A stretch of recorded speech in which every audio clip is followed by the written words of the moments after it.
welcome to the Elizian Aeon, a higher perspective. I'm Liz James, and in this episode I'll examine the connection between compassion and control, and whether or not the concept can both coexist simultaneously in any capacity.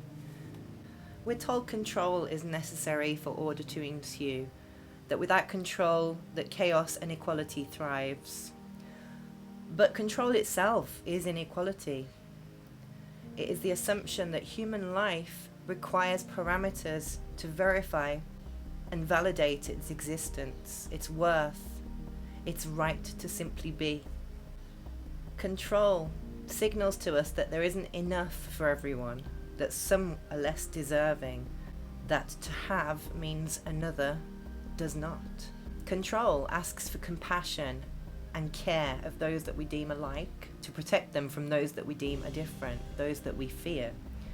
Control tells us that our stake and our claim to land, food, resources, culture, lifestyle, education, whatever it may be, is only allowed to exist if it is excluded from another. Control is competition where none need exist. Control always benefits a few over the majority.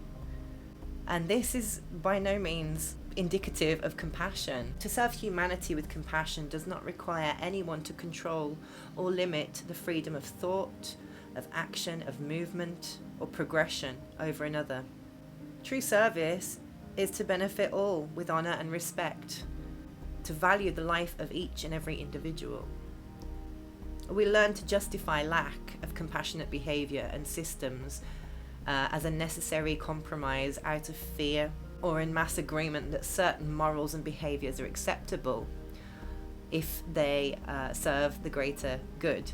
This is true, but by seeking to control the very things that threaten our existence is to give power to them. It says we fear a world we might suffer within, that we don't trust a system, a community, or that others will collaborate or show compassion.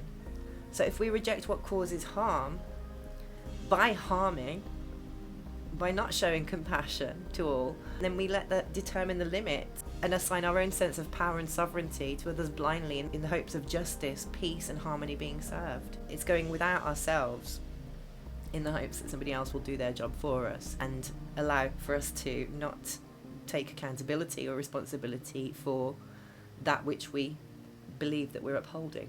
This is an agreement of service.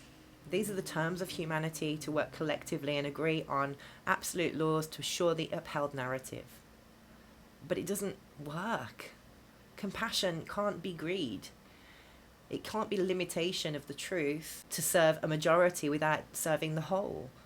It is not limitation of the majority for the perceived threats of the few. Control is inability to recognize the human nature of another. Control becomes the crime itself it sought to shield us from. We each know intrinsically that it is our right to exist, to live as we wish, to have access to what we need, but we assume others only deserve the same if they are willing to sacrifice the same as what we feel we have sacrificed.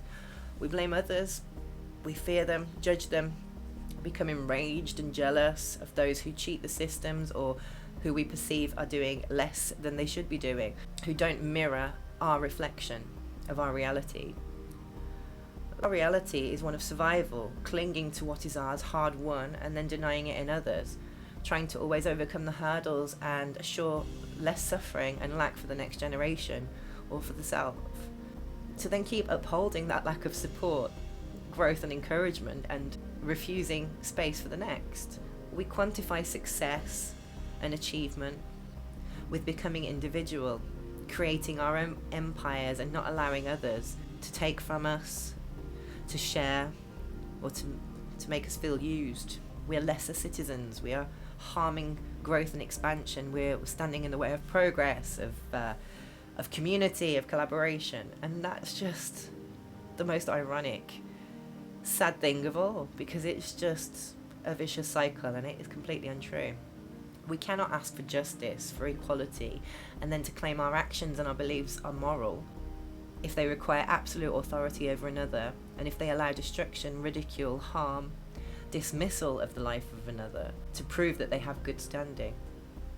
Laws, measurements, and standards now exist as forms of control and conformity, as ways to call out, isolate, and blame others to avoid accepting our own accountability, to see when one person's limit is reached or overlooked, that they have the right to refuse circumstances. And if we then start defending our selfish, greedy, and fearful nature, our actions creating lies, more false narratives, and confusion, by seeking to prove our superiority, even in instigating that others come up against that and become opposed, to vilify and condemn another simply for not allowing their own domination, demanding the same love and respect that we want given freely, then we become the monsters, disproving our beliefs, the very morals that we stand for, and become hypocrites.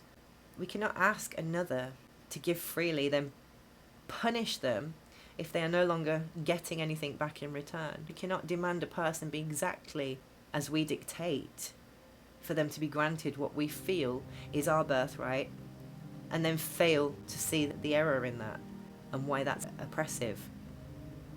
If we claim to uphold the best interest of another, preach concern, compassion, and worry, that we care, and then discount, ignore, or deliberately interfere and exclude others with just the same rights and morals that we have, then we become liars. We are part of the problem. And that requires us to go within and really self-analyze.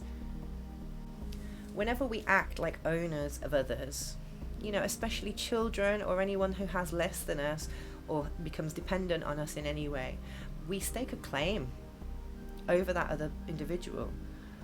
And that's ignorant to the truth that anyone who loves, who cares, who truly wants the best for anyone else is a threat.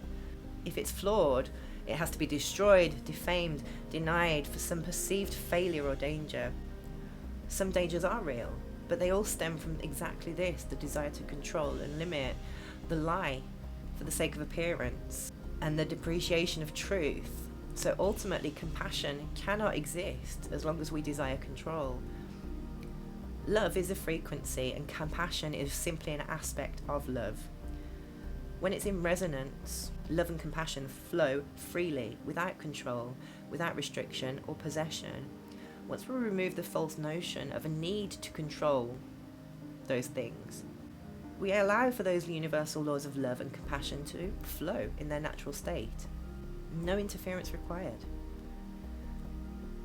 We build trust, and we can discern from that which is false and ours to collaborate with. We can walk our individual paths in sovereignty once we release the need to control or direct the outcome of a situation or of other people to behave in ways that corroborate anything that is beyond control or that diminishes the sovereign truth. Do we need control? No, we don't. We simply need to realign with what is absolute truth and the universal law of cohesion, coherence, and harmony. From there, we allow possibilities to unfold as they should, or fall away.